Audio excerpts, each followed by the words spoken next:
I would imagine I will hit 200, not anytime soon. I don't think by 2025, in 2 years from now, I'll be at 200. I could be wrong though. Well, I'm actually very thankful we didn't hit 200 Steelbooks by 2025. Thankfully speaking. Hey everyone, Joe here from the Collection Compass, and welcome to our 150th Steelbook Wall Showcase. I was actually surprised of how much of a distance this one was when we did our original Steelbook collection video back in 2023 in the middle of the spring. Again, 100 Steelbooks was a lot, because in context being that I want to say that was a little over a year of collecting Steelbooks from the Christmas of 2021 to spring of 2023. And now here we are, the fall of 2025. So it's been more than 2 years since we produced that video. And again, like I said it myself, I'm very happy we didn't get the 200 Steelbooks. We're kind of inching there. I think now when if we do make an update down the road, it'll be 200. But yeah, the fact that again 150 Steelbooks. Now that might not be a lot to a lot of people, but keep in mind the cost of a Steelbook versus the quantity of Steelbooks is honestly, like, when you really paint the picture of it, it's a lot of money, especially, you know, when you're constantly collecting them for 4 separate collection years. It can be a lot, and my wallet is not looking particularly happy as I'm finally taking the time to I actually itemize how much these Steelbooks cost me in the end of the day. So that's not a pretty number for me to reveal about. I'm not gonna lie to you about that. But with that being said, let's actually go for what does the Steelbook wall look like nowadays in 2025? Where are we at with the collection? Come take a look. Let's go. Alright, so first off, we have our Marvel Cinematic Universe via, well, originally Best Buy, now just American version of Steelbooks line up here. This is the biggest technical shelf right now, having combined over, I want to say, over 40 Steelbooks that we have released officially in America for the MCU. So here we're starting off on the original wave of 4K Steelbooks that came out, I believe, on the run-up in 2019 for Endgame's home media release, if I'm saying that correctly. So mainly from Iron Man to Doctor Strange, they are mainly reusing the theatrical posters and kind of just giving it these very cool borders to kind of, you know, just like for marketing. And I'm just going to say, like, at the time period, if I was into Steelbooks in 2019 and these things came out, and oh god, my wallet would have been overblown, because I want to say these were probably like $35, $40 at the time. So imagine times 16 trying to get every single one to your collection. It would have been a pain. It would have been a pain. So we're mainly judging the first 16 by their posters. So we have Iron Man. The Incredible Hulk does stand out because Universal owns the home media distribution. So they did tag along with what Disney and Marvel was doing to include the Incredible Hulk, but they obviously did things a little bit more differently as a result. Some of these do have their J cards, some of them don't. Maybe someday I'll go back and find the J cards, but as of right now, we're just going to leave them the way they are.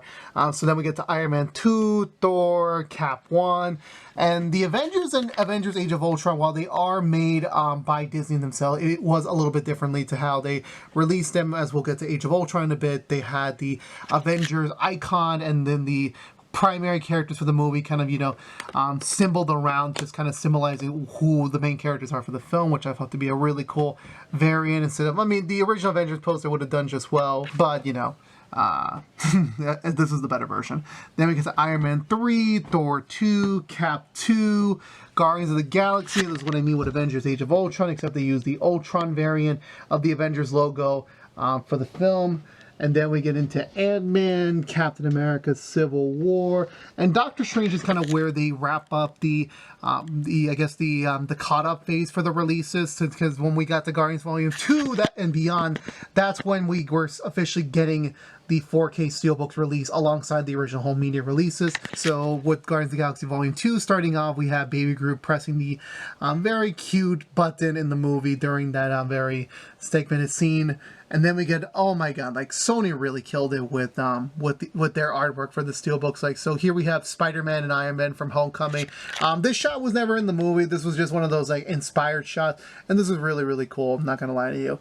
And then we have Thor Ragnarok, which is kind of the odd man out of this entire I guess, modern wave, because, you know, this is the only Steelbook, I believe, in Phase 3 that has the logo printed out on it, and I really do not understand why that is the case, considering the fact the rest of the lineup does not have it, but, you know, it is what it is for that on that standpoint. Then we move into Black Panther. Now, these are one of the two variants that was released for the movie. This is the more, I want to say the more cheaper edition I was able to get my hands on. The other one was more like a cooler, artistic, with all the cast members on, so this is just the Black Panther suit from the film, which is really cool, and, you know, for me, I just wanted to at least have the one in representation, so I picked this one because it was the more cost affordable for me at the time. We go into Avengers Infinity War, where we have Thanos holding the Infinity Gauntlet in a very menacing view above Earth. And then we have Ant-Man and the Wasp, so this is one of those like rare times where like the backside does include another variant, so this is the Wasp front cover. On the back would be Ant-Man's cover, so you'll see Ant-Man and, well, Wasp would be shrinking up and Ant-Man will be shrinking down, which would be really, really cool. Then we have, I believe, the weakest of the Steelbook, which is Captain Marvel in her teaser poster over there. And I'm just like, y'all really could have picked any other poster. You could have made something out of this. And this movie made $1.3 billion, so you cannot tell me they did not have the money to pay for this. Then we get into like kind of the roundabout. This is, again, like only MCU and Pixar are the only films that have roundabouts on my shelving. So then we get into Endgame, which is all the surviving Avengers. It's about, and on the reverse side would be all the fallen Avengers, which was a really cool thing. Far From Home, which, again, I'm not the biggest fan of this film, to be completely honest with you. I'm just being completely transparent there.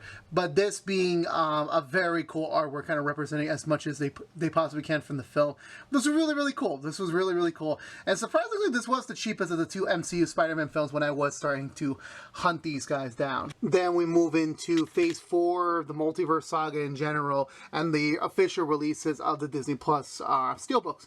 So first we have WandaVision, Falcon Winter Soldier, Loki Season 1, Black Widow, which Black Widow was the last one actually not really, my bad. No, Black Widow was not the last MCU movie that came out with a Steelbook before I got into the hobby.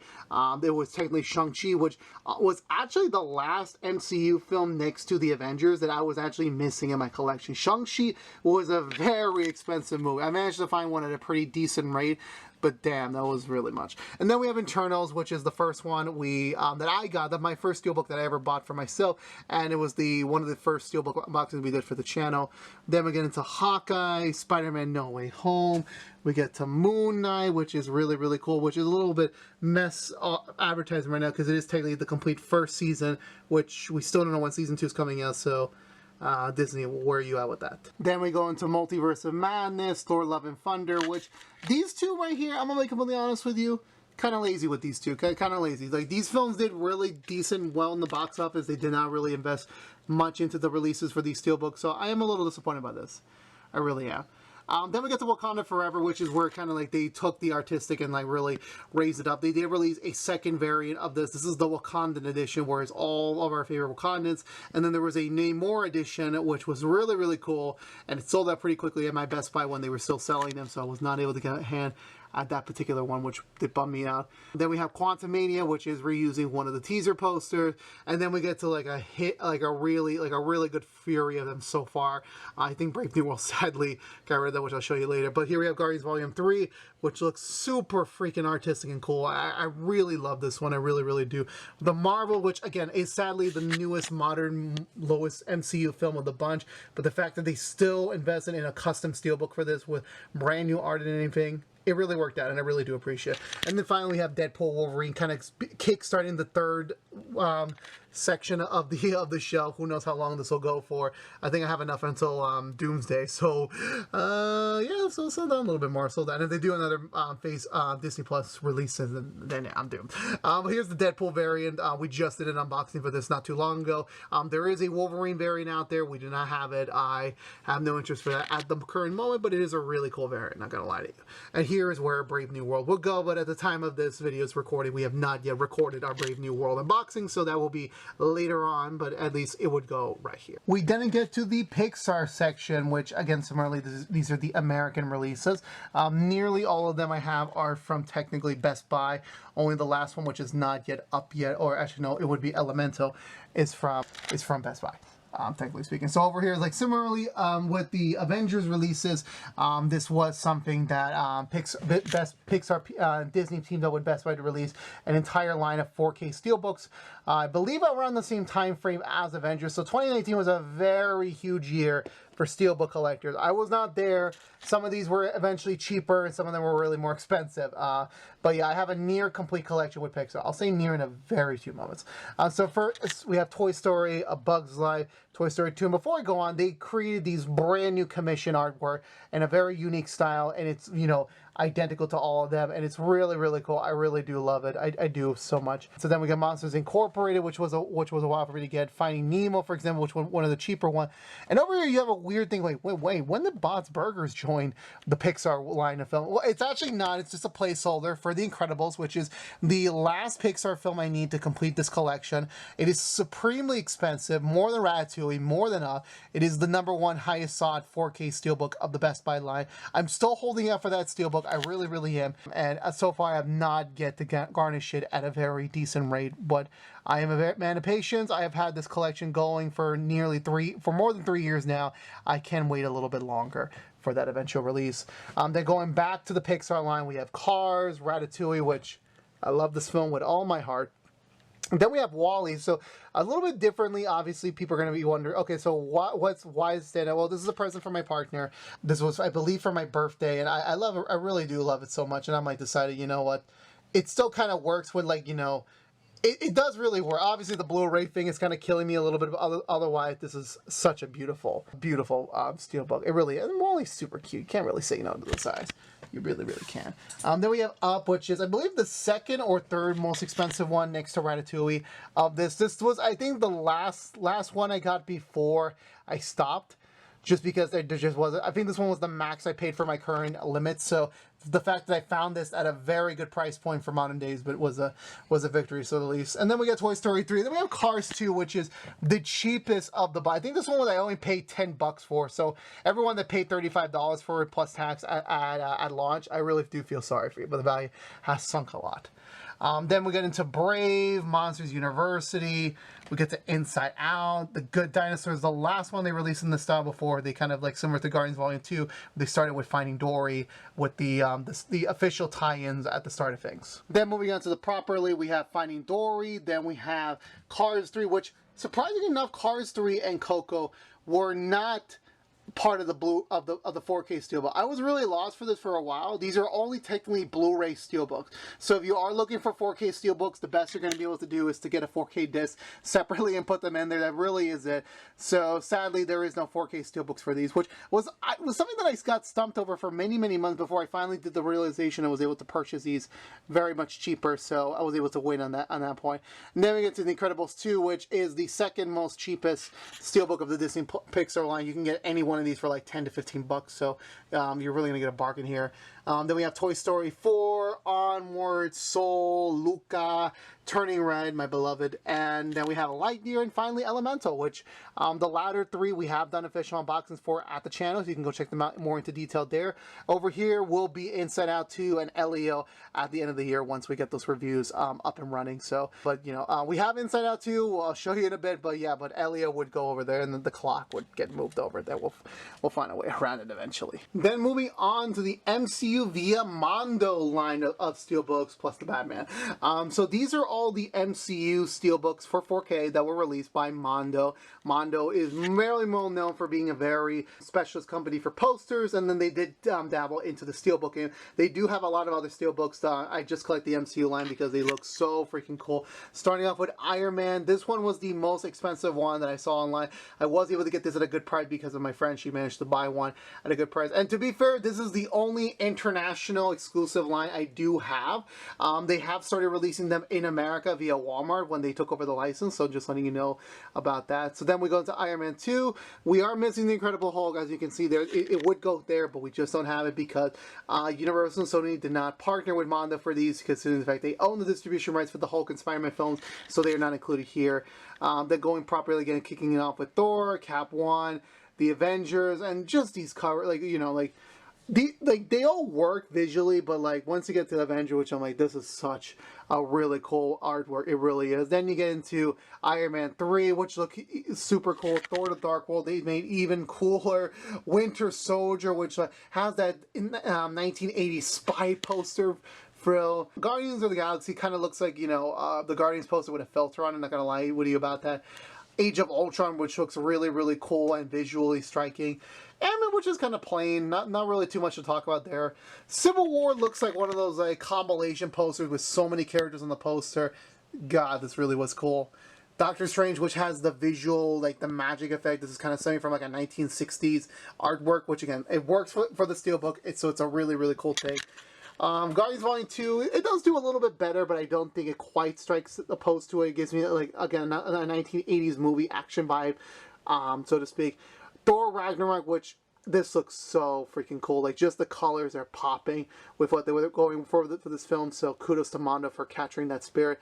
Black Panther, which looks so badass. Like, just look at that. Look at even the logo. Damn. Infinity War, which looks so epic. It just has all the characters into these epic poses and what's so not. Ant-Man and the Wasp, which again, it's similar to Ant-Man and the Wasp up there, where if you reverse the cover, it does have the Wasp on the upper side. So this looks visually striking. Captain Marvel, I don't know what Marvel was doing, what Marvel Studios was doing with these Captain Marvel Steelbooks. I really don't know. Both of them kind of sucked. I can't really. I guess this would be the cooler one or the other one, but still, it's just her infusing her power. That really isn't much. Then we have Endgame, which is so freaking well done. There's just so much going on over there, like, damn. And then we have the Batman, because I just needed a space, and the Batman's very independent now. I thought Penguin would get a Steelbook, but we haven't got that yet, so I'm a little bit disappointed by that front. Finally, we go into the DCU/Trilogies line. As of late, I have now completed my DCU collection since the last time I did one of these collection updates. So now officially, I do have the hardest two that I was trying to find, which is Man of Steel and Batman v Superman: Dawn of Justice, the Ultimate Edition. These are the Jim Lee covers. They were so hard to find in the price point I wanted, and I was very happy to accomplish finding it. I really, really am. And then we get into Suicide Squad, which was kind of cheap. Wonder Woman, which kind of looks visual, which has a lot of color going on, which I respect. Zack Snyder's Justice League, I am not doing the Justice League Steelbooks, neither the Jim Lee cover art or the basic one they released. I will not be doing that. This is the definitive version. I'm going to leave it as that. Aquaman, I'm only saying, like, yes, there is another Jim Lee exclusive one that was out on the market. I did not get that because I don't support Amber Heard. So this is going to do it for me. Then we have Shazam, which is a factory steel copy. It's just the emblem with a fancy backwork. Not really much to say. Birds of Prey is kind of cool, you know, just seeing Harley kind of, you know, infusing her madness now being on her own. Wonder Woman 84, which, again, similar with Wonder Woman 1, the color scheme does work. It does give kind of the artistic flair they were trying to go for the film. The Suicide Squad 1 from James Gunn is really, really cool. Like, God, it just looks really... It just infuses, you know, the stylistics of James Gunn, which, again, you know, I enjoy so much. And then we have Black Adam, which is just Dwayne Johnson's face. That's really it. I don't have much to say. Shazam! Fury of the God, which honestly, this is such a badass shot. Like, I'm not going to lie to you about it. Like, I keep saying like, I apologize. But the fact this film did not do so well financially and they still managed to do this amazing artwork is really, really cool. And then we have The Flash, which is just the emblem. I wasn't a big fan of this. I really was. It was kind of boring and basic, not going to lie to you. And then we have Aquaman and the Lost Kingdom, which is the last DCU Steelbook, which, again, it looks superbly cool, and at least we ended off the DCU with a cool cover art to wrap it up. And then the rest, we do technically have the two trilogies, which I'll talk about in a second. I did put Rise of the Beast here because at the time, I am still planning on getting the Bumblebee Steelbook. I am planning to get the Transformers 1 Steelbook at some point in the future. But as of right now, this was a really cool poster. It kind of is a good segue between the others, which is the How to Train Your Dragon animated trilogy, which I'm sad to say now, because yeah, we do have the live-action remake. I haven't seen it yet, so I'm not saying anything about it negatively, but now we have to abbreviate these as, like, there's going to be the animated trilogy, and there will be the live-action trilogy. And I could say this because I have seen the artwork for the live-action Steelbook. I am not getting it, so this is just going to be the animated trilogy, which looks so beautiful. Like we get we get the pinnacle poster from the first movie, a cool shot of Hiccup and Two Foots from the second movie, and then a very stylistic shot of Hiccup and Two Foots, and then third in the last film. This was really, really cool. I got this on a super crazy sale for all three of them, so I definitely had to take on this. Same with Back to the Future. It's not one of my most favorite films, but the Steelbooks being connecting, the fact that it is, you know, iconic as it is, you know, going through the three different eras. So I knew I had to pick this up, and similarly, it was on a good sale, so I did pick it up. And when it comes to the smaller films, you know, the smaller series, they have to be connecting, because I know for the MCU and Pixar, there's no way I can get a matching set for that, so I'll accept what they do release. But with the fact with these is a much self-contained trilogies of their own right, like, you know, I'd rather do it. Like, for example, Mission Impossible, which has not yet garnished a full complete set. Well, if they ever do a matching Steelbook set, I will 100% purchase it up. That will be an immediate pickup for my collection, and we're going to leave it at that. But that day has not come. I'm gonna still be in control of that whatsoever. Then we get to the newest line that was built by me since the completion of the last video. We have here the Wizarding World and the Fast and the Furious section. When it comes to Harry Potter, I'm a big Harry Potter fan, and I was gifted this by a friend of mine and his wife, and I was so happy to get this. You know, I was very much debating, should I get this? You know, I think this is the Dark Arts set of the films. This is all 8 films. You know, where you get one of the iconic moments, not iconic moment, the iconography from the movie. So we got the sorting hat in the first film, the entrance of the chamber sequence in the second one, Sirius Black, prison panel from the third movie, the Goblet of Fire itself from Goblet of Fire, the prophecy aura from Order of the Phoenix, Dumbledore's Remember 'Em from Half-Blood Prince, the locket from Deathly Hallows Part 1, and then finally the symbol of the Deathly Hallows in Part 2. So all this, like, visually looks so cool, and I'm like, and I kind of pitched it as a general gift idea, among other things, so I had no idea they were going to go for this, so kudos to them for doing this. And because of that, I was able to spin off and get the Fantastic Beasts trilogy, which my boy Niffler got to be a cool one, and then Hawks is weighing over Hogwarts Castle. And then this one's kind of boring, not gonna lie to you. Just I understand in the methodology of the Fantastic Beasts timeline, the Deathly Hallows were still important, but I don't know, they could have done a better job with the second one. And then going to Fast and Furious, the fact that, you know, Universal has managed to create a consistent line of Fast and Furious Steelbooks throughout different generations. Obviously, the first 7 or so were just, you know, releases for, I believe, leading up to 8 or 9. I believe it was for 9. And then when 9 came out, which I'll get to in a second, the fact that it all connected, and even after that, even when they got to 10, which was still a couple of years later, and they still were able to keep it going, it was so cool. And I cannot wait to see whenever the hell the last one comes out and, you know, finish that off properly. And you know, so then we have the original, which is green, the second one, which is blue, Tokyo, which is orange, 4, which is red, purple's 5, 6 is yellow, 7 is steel, 8 is like teal, 9 is like bluish green, and then X over there is hot pink. So I really want to see the what they want to do for the last one. And I did not get Hobbs and Shaw because that doesn't match. Bite me, I'm not getting it. I love The Rock a lot. I really do. But it's just if it's not connecting, I ain't gonna get it. Sorry. So, hashtag not sorry. And over here we have the Steelbook Tower, which these are Steelbooks I do own. They have been reviewed and talked about at some point, or just, you know, are on the wagon soon, very soon about it. And when it comes to these, they just don't have a place in the wall just quite yet, so I left it well enough alone here, and then whenever I do have a justifiable amount to add more to the wall, I will add these, but for the time being, they're just not going to go up there for the moment. So first we have the Expendables 4-pack. These are all the Expendable film. The first 3 were leading up to 4, and then 4 was his own thing. They all have this, you know, very cool, I guess, hollow sleeve on top of it, so, you know, it could change color once you take it off and take it off. I did get the first 2 on sale because my Best Buy was sadly going to close down, and they were liquidating the Steelbook, so I did manage to purchase the first 2 for a good price. The third one was not on sale for some reason at the time, and then it was, but I wasn't able to pick it up, and then 4 came out, it didn't perform so well, and then, you know, it was left alone for what it is. Then we have the My Hero Academia trilogy of films, including the first film, the second film, and third film. The second film right here was very difficult for me to get. This was like, first of the trilogy, this is very hard to get. This is very expensive online. I think I managed to find one for 50 bucks, and you know that took so long to find, you know, because I was gifted the first one, the third one I bought at launch, and the second one took the longest to find to complete that collection.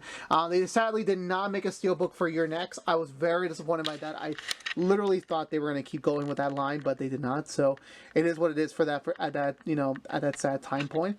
Then we get to the Top Gun duology. Top Gun 1 had a lot of Steelbooks. I ended up going with this edition because I think this was the cooler edition. There were other ones, and you know, I bought this at the time when Maverick came out, so that kind of just ballooned up the price. I could have waited a couple more months to probably wait till it was a cheaper release, but I decided not to. I decided to just, you know, hold off on it. And I can't put this back because the J cards are very stingy.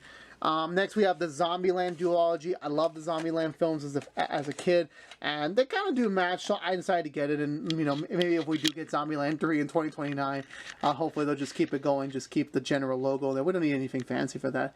Then next, for the next bulk of it, we do have the Star Wars Disney Plus Steelbooks. So we have the 3 Mandalorians, which I just did a video about it. Well, I just filmed. I'm not sure when that's going to go live. Then we have Obi-Wan Kenobi. We have Andor. I am still debating on getting Star Wars. It's not something I've determined right now because, like I said, when it comes to the smaller series, I do visually want them to connect. That's kind of what my preference is. But if it's not currently in the bandwagon, then it isn't something I want to do right now. So holding off on it. But if it does end up happening, it will be a very massive line of Steelbooks. But I have not made that determination yet, so we're going to be on standby for that. Then we have the Wreck-It Ralph duology. I believe I bought the first one because it was partnered with another Steelbook, so I purchased off them to kind of get it for cheaper. Same with Wreck-It Ralph 2. Sometimes you got to make these, you know, determinations to kind of, you know, get things for cheap when you're making these deals online. And then you have Blue Beetle right here, which finally that Steelbook unboxing came out live not too long ago. But yeah, that's the tower. So whenever the tower does get to like that middle point, or like more deeper down, that's kind of when I make the determination, okay, I got to start thinking about building out the next shelf so it doesn't overflow, so it doesn't happen. I guess lastly, it's a little bit of a sneak peek. These are the videos I'm working on right now for their Steelbook. So we have Inside Out 2, like I said, Captain America Brave New World, Loki Season 2, and Final Fantasy VII Rebirth. This was a free Steelbook that I got from Best Buy, which, you know, I'm holding off on getting the other ones at the moment, so someday I will, but as of right now, that's not the plan. But yeah, so these are why these are not on the wall, because they are in development right now for their videos, so until then, they're just going to stay flat on here until those are all said and done. Okay, so this time I can safely say I really, really, really hope we don't get the 200 Steelbooks anytime soon. I believe my number is now 157, 158 at the time we're recording this intro and outro. I have garnished my last Steelbook for the year, so I am very optimistically, cautiously saying we will hit 200 in 2027, which I really don't know where things are going to be at in 2027. Hell, even when I said 2025, it was like, even like, what was I going to be at that point even? And now, looking back, it's like, damn. Damn. With all that being said, however, yeah, I'm looking forward to whatever's next. How we're going to get the road to 200 begins, kind of, as, you know, as more movie series are popping up with definitive Steelbooks, as more of my beloved franchises that I'm being very particular, gatekeeping, so to speak, are releasing the true variants of the Steelbooks I would want to get as we get closer and closer. I do have high hopes we get to 2027 with 200 Steelbooks. Anything earlier, yeah, my partner would probably be mad at me about it with the amount of money I'm spending on these Steelbooks. Like, Fantastic Four, in recent example, wasn't cheap. It was not cheap. With that being said, let me know down below, what does your Steelbook collection look like? How many do you have in your collection? How do you display them? I would love to know. I would love to comment and have a conversation with you about it, as I always love to do. But with that being said, thank you so much for watching. This has been Joe here from the Collection Compass. Thank you again so much for watching. Please subscribe if you want to see more videos such as this one. Please like, favorite, share this if you want to. Ring that bell for when our next video is live, and follow us on social media for updates on more. But until we see each other again, thank you so much for watching. Please stay safe out there, be good to each other, and as always, peace out.